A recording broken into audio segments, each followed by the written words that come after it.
आप लोग बैठ जाइए, तो फोटो भी हो जाएगी। पंडित जी हाथ डालीजिए, हाथ।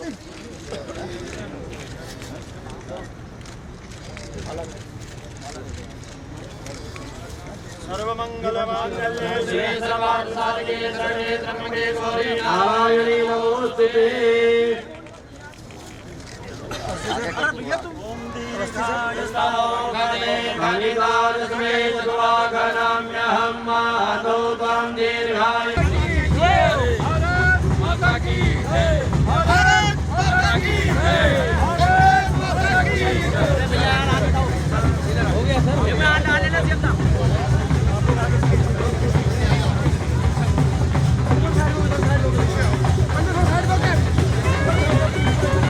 एक बार जोरदार तालियां उत्तर प्रदेश उत्तराखंड देवभूमि के हृदय स्थल हरिद्वार में उत्तर प्रदेश और स्वस्ति वाचन जयराम संस्कृत विद्यापीठ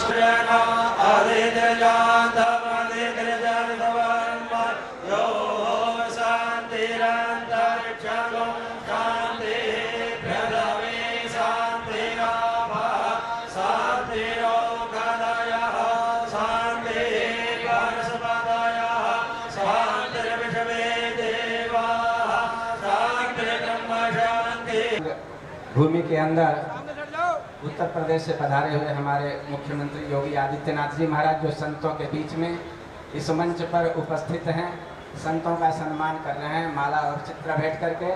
हमारे राम आदित्यनाथ जी महाराज ने उनका स्वागत किया। हमारे निर्मल अखाड़े के श्रद्धेय श्री महंत ज्ञानदेव सिंह जी महाराज का हमारे उत्तर प्रदेश के मुख्यमंत्री योगी आदित्यनाथ जी महाराज माला और एक चित्र देकर शाल ओढ़ाकर उनका स्वागत कर रहे हैं। और इससे पूर्व हमारे ज्ञानदेव सिंह जी महाराज निर्मल अखाड़ा ने सर्वप्रथम उत्तर प्रदेश के मुख्यमंत्री योगी आदित्यनाथ जी महाराज का माला पहनाकर उनका स्वागत किया है। और श्रद्धेय उत्तराखंड के यशस्वी मुख्यमंत्री त्रिवेंद्र सिंह रावत जी को भी उन्होंने माला पहनाकर उनका स्वागत किया। उत्तराखंड की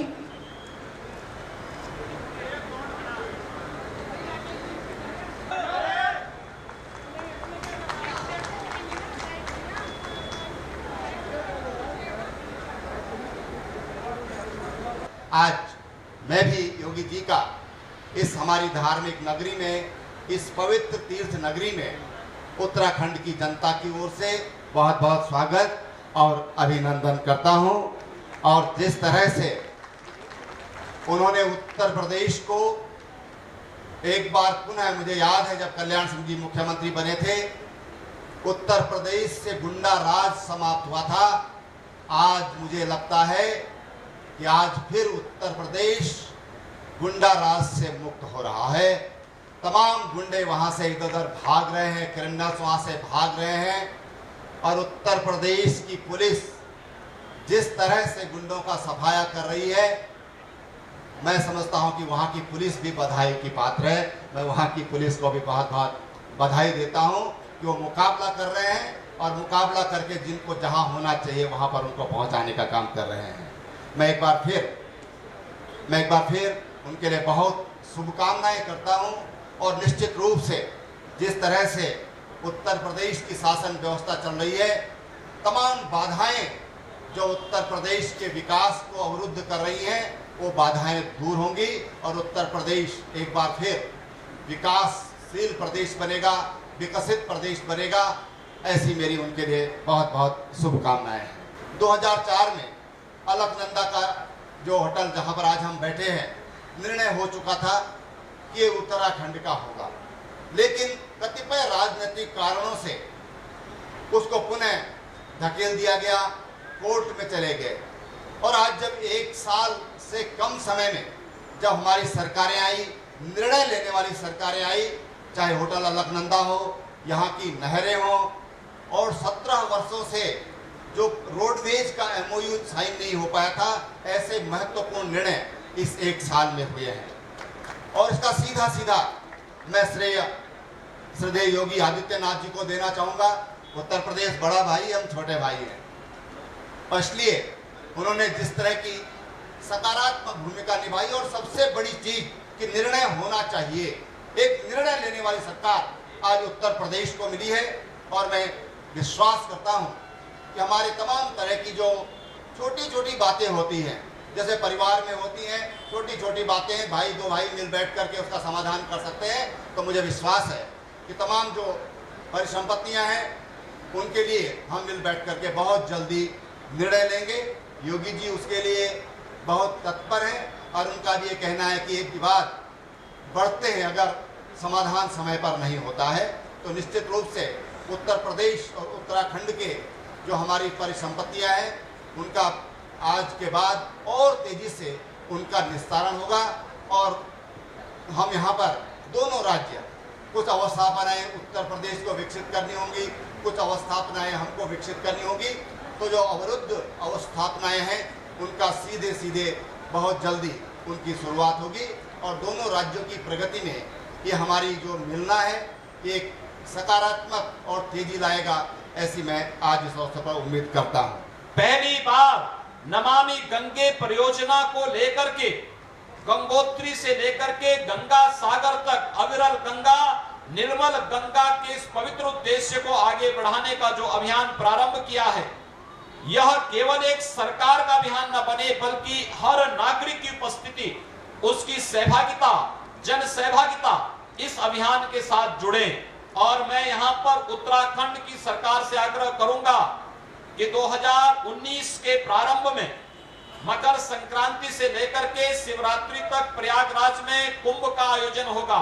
एक भव्य कुंभ होगा, एक दिव्य कुंभ होगा, एक अलौकिक कुंभ होगा। उस कुंभ में अपने पूज्य संतों के साथ साथ अभी आप सभी को मैं सादर आमंत्रण दे रहा हूं कि आप सभी कुंभ के अवसर पर प्रयागराज की धरती पर पधारें।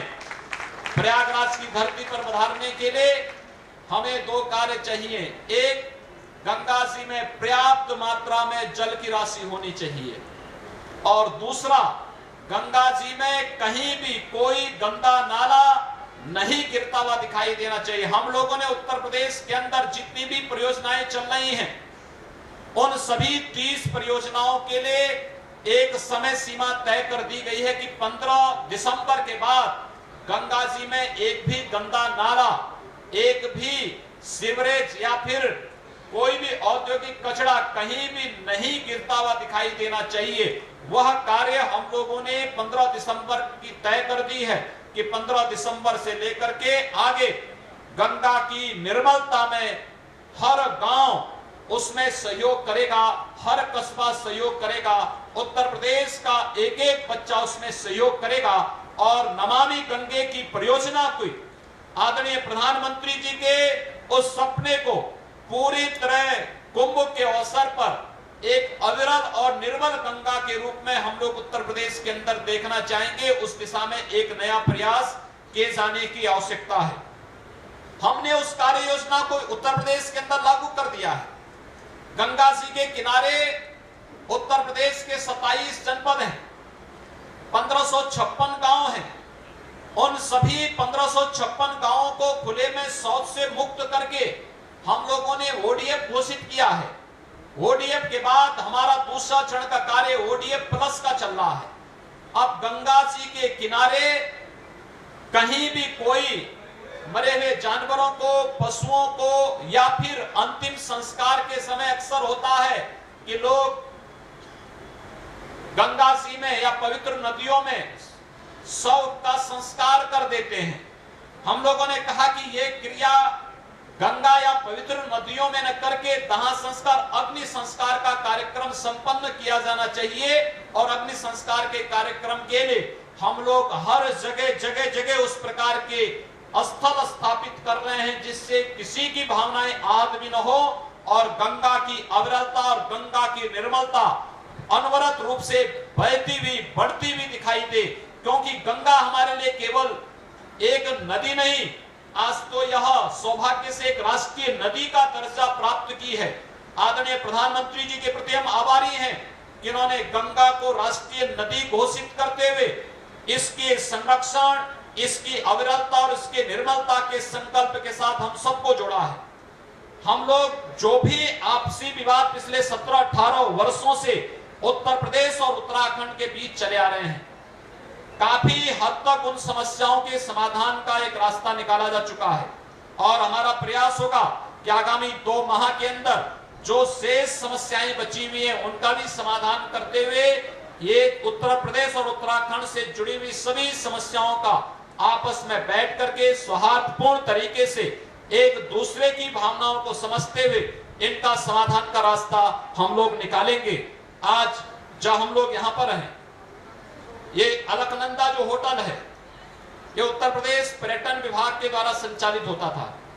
2004 में आदरणीय अटल बिहारी वाजपेयी जी की सरकार ने निर्णय लिया था कि ये उत्तराखंड को दे दिया जाना चाहिए। उत्तराखंड को देने की बात आई तो तत्कालीन उत्तर प्रदेश की सरकार सुप्रीम कोर्ट में चली गई। सुप्रीम कोर्ट में जाने के बाद ये मामला अटका रहा।